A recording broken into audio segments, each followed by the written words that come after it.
کیا آپ مریخ پر جانے اور مستقل طور پر وہاں رہنے میں کوئی دلچسپی رکھتے ہیں؟ اگر ایسا ہے تو آپ ان لوگوں میں شامل ہو سکتے ہیں جو اگلے 8 سے 10 برسوں میں مریخ پر جانے والے ہیں۔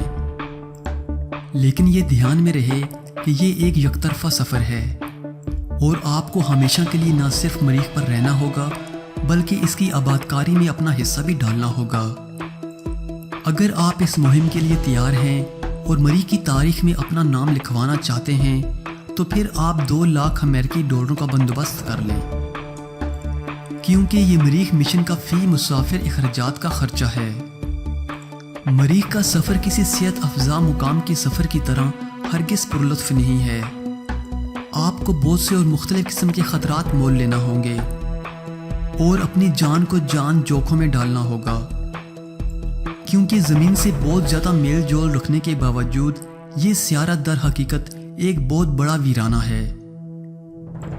وہاں کی فضا میں ہوا کا 95% حصہ کاربن ڈائی آکسائڈ پر مشتمل ہے اور آکسیجن نہ ہونے کے برابر ہے، جس کی وجہ سے وہاں آپ کھلی فضا میں سانس نہیں لے سکتے۔ آپ وہاں آکسیجن اور پانی کا بندوبست کیے بغیر وہ سبزیاں اور پھل نہیں اگا سکتے ہیں جنہیں آپ یہاں سے کاشتکاری کے لیے اپنے ساتھ لے کر جائیں گے۔ مریخ ایک بہت ہی ٹھنڈا سیارہ ہے اور آپ کو وہاں رہنے کے لیے حرارت اور تابکاری سے بچاؤ کا بندوبست کرنا ہوگا، جس کی کائنات سے بلا روک بارش مسلسل جاری رہتی ہے، جس کے لیے آپ کو ایک خاص قسم کا لباس پہننا ہوگا اور وہاں آپ کو چلنے پھرنے میں بہت ہی زیادہ احتیاط سے کام لینا ہوگا، کیونکہ وہاں کی کشش ثقل زمین کے مقابلے میں محض 37% ہے۔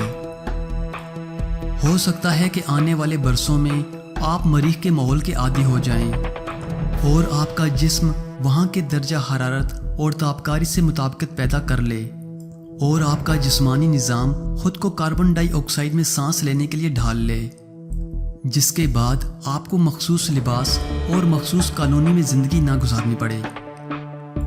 لیکن ماحول سے مطابقت پیدا کرنے میں کئی لاکھ سال لگ سکتے ہیں۔ چلیے آپ نہیں تو آپ کی آئندہ آنے والی نسلیں یقیناً مریخ کی زندگی کا لطف اٹھا سکیں گی۔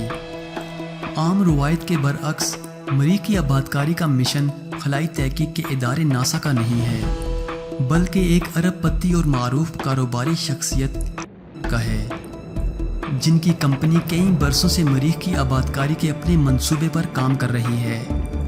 کچھ ہی عرصہ پہلے انہوں نے اعلان کیا ہے کہ وہ 2025 تک اپنا پہلا خلائی جہاز اسپیس ایکس مریخ پر بھیجنے کا ارادہ رکھتے ہیں، جو 100 مسافروں کو سرخ سیارے پر اتارے گا۔ اس وقت تک مریخ کا سفر ایک انتہائی مہنگا سفر ہے اور ایک محتاط اندازے کے مطابق اس پر اربوں ڈالر کا خرچہ آئے گا۔ کمپنی کے مالک کا کہنا ہے کہ وہ اسپیس ایکس کے اس سفر کو ایک عام طبقے کے لوگوں تک ضرور لائیں گے۔ ان کا اندازہ ہے کہ فی الحال 2 لاکھ امریکی ڈالر صرف کر کے زمین پر رہنے والے مہم جوں اپنے نظام شمسی کی انسانی زندگی کے لیے دوسرے سب سے موزوں سیارے پر جا سکیں گے۔ ایک بین الاقوامی کانفرنس میں تقریر کرتے ہوئے کمپنی کے مالک نے کہا ہے کہ مریخ بہت جلد ہمارے نظام شمسی میں انسانوں کی دوسری آبادی بننے جا رہا ہے اور اگلے 100 برس میں وہاں کم از کم 10 لاکھ انسان رہ رہے ہوں گے۔ ان کا خیال ہے کہ اگلی صدی میں مریخ میں انسانوں کی کئی کالونیاں بن چکی ہوں گی اور وہ اپنے کھانے پینے کی چیزیں خود کاشت کر رہے ہوں گے اور اپنے استعمال کی چیزیں خود بنا رہے ہوں گے، اور زمین کے لوگوں کے ساتھ ان کے تجارتی اور سفارتی رشتے بھی ہوں گے۔ کمپنی کے مالک کا کہنا ہے کہ ان کے خلائی انجینئر بہت بڑے سائز کے خصوصی تیز رفتار خلائی جہاز پر کام کر رہے ہیں، جس کے ذریعے یہ لمبا ترین سفر صرف 100 دنوں میں طے کیا جا سکے گا۔ اس وقت مریخ کا سفر 150 سے 300 دنوں کا ہے۔ اسپیس ایکس کو ماہرین اس طرح ڈیزائن کر رہے ہیں کہ اسے کم از کم 10,000 بار استعمال کیا جا سکے گا۔ اس میں مسافروں کے ساتھ ساتھ کافی مقدار میں سامان لے جانے کی بھی گنجائش ہوگی اور لمبے سفر میں مسافروں کو تفریح کی سہولتیں بھی مہیا کی جائیں گی۔ کمپنی کے مالک نے اس سال مارچ میں ایک بہت بڑے سائز کے 14 منزلہ راکٹ کو زمین پر اتارنے کا ایک کامیاب تجربہ بھی کیا ہے۔